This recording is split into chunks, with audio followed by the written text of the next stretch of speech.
Adventures of Alice in Wonderland, Chapter 1, Down the Rabbit Hole.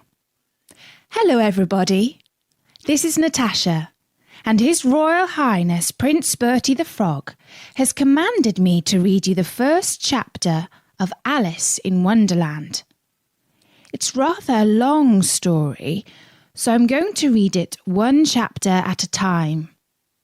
Bertie says that if I read one chapter a month, by the time I finish, everyone will be a year older. Tim the Tadpole is also giving me some advice. He says I should start with chapter 1. And that's not a bad idea, Tim, so I will. Alice was beginning to get very tired of sitting by her sister on the bank and of having nothing to do. Once or twice she had peeped into the book her sister was reading, but it had no pictures or conversations in it. What is the use of a book, thought Alice, without pictures or conversation? So she was considering in her own mind, as well as she could, for the hot day made her feel very sleepy and stupid, whether the pleasure of making a daisy chain would be worth the trouble of getting up and picking the daisies, when suddenly a white rabbit with pink eyes ran close by her. There was nothing so very remarkable in that, nor did Alice think it so very much out of the way to hear the rabbit say to itself, oh dear, I shall be late." When she thought it over afterwards, it occurred to her that she ought to have wondered at this, but at the time it all seemed quite natural. But when the rabbit actually took a watch out of its waistcoat pocket and looked at it and then hurried on, Alice started to her feet. For it flashed across her mind that she had never before seen a rabbit with a waistcoat pocket or a watch to take out of it, and burning with curiosity, she ran across the field after it, and fortunately was just in time to see it pop down a large rabbit hole under the hedge. In another moment, down went Alice after it, never once considering how in the world she was going to get out again. The rabbit hole went straight on like a tunnel for some way, and then dipped down suddenly, so suddenly that Alice had not a moment to think about stopping herself, before she found herself falling down a very deep well. Either the well was very deep, or she fell very slowly, for she had plenty of time as she went down to look about her and to wonder what was going to happen next. First, she tried to look down and make out what she was coming to, but it was too dark to see anything. Then she looked at the sides of the well and noticed that they were filled with cupboards and bookshelves. Here and there she saw maps and pictures hung upon pegs. She took down a jar from one of the shelves as she passed it. It was labelled Orange Marmalade. But to her great disappointment, it was empty.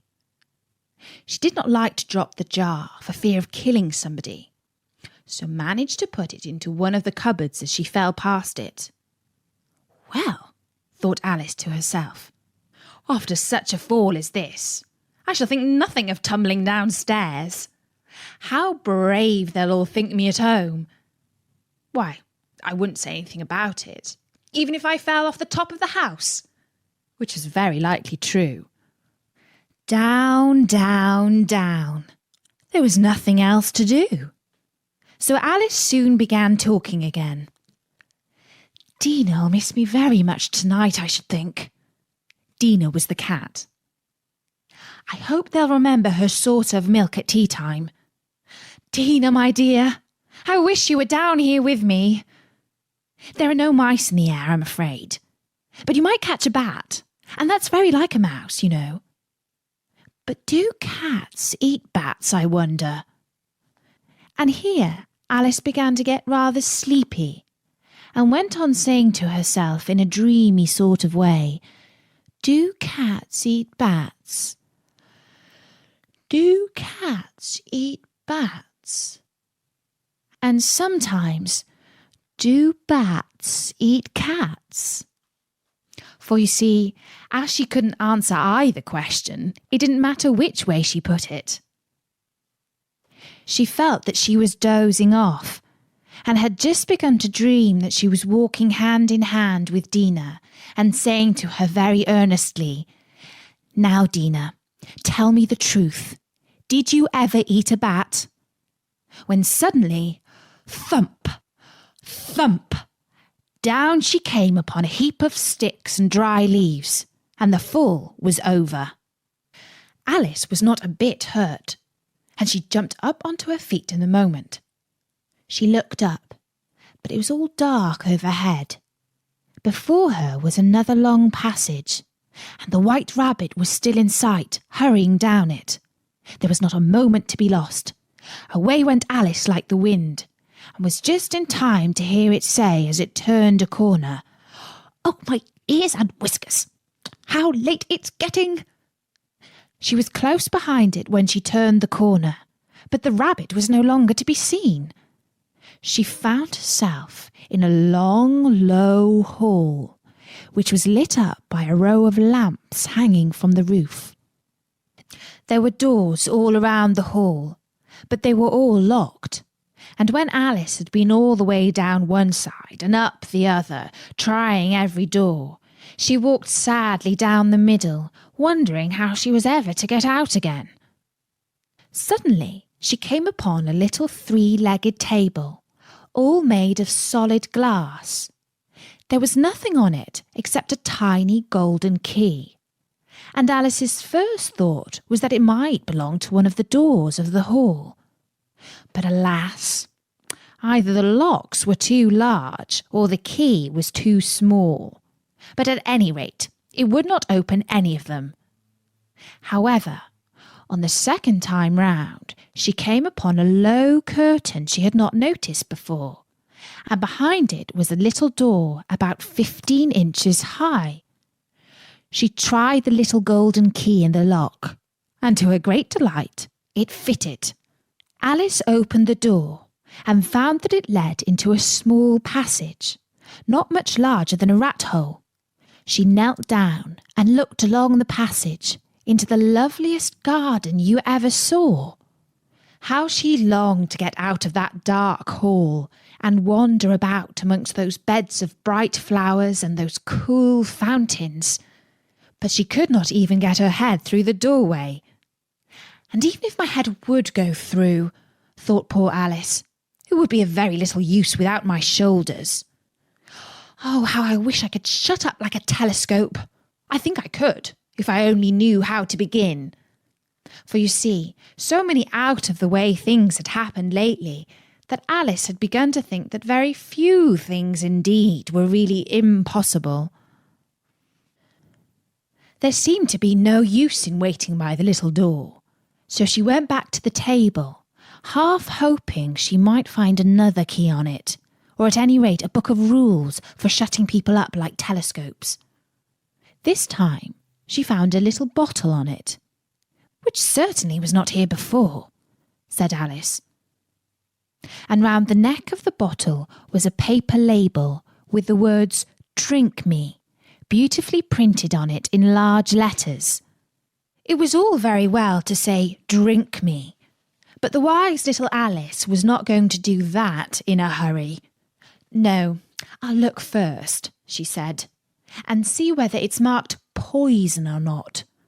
For she had read several nice little histories about children who had got burnt and eaten up by wild beasts and other unpleasant things, all because they would not remember the simple rules that their friends had taught them, such as that a red-hot poker will burn you if you hold it too long, and that if you cut your finger very deeply with a knife, it usually bleeds. And she had never forgotten that if you drink much from a bottle marked poison, it is almost certain to disagree with you sooner or later. However, this bottle was not marked poison, so Alice ventured to taste it. And finding it very nice, It had in fact a sort of a mixed flavour of cherry tart, custard, pineapple, roast turkey, toffee and hot buttered toast. She very soon finished it off. "What a curious feeling," said Alice. "I must be shutting up like a telescope." And so it was indeed. She was now only 10 inches high, and her face brightened up at the thought that she was now the right size for going through the little door into that lovely garden. First, however, she waited for a few minutes to see if she was going to shrink any further. She felt a little nervous about this.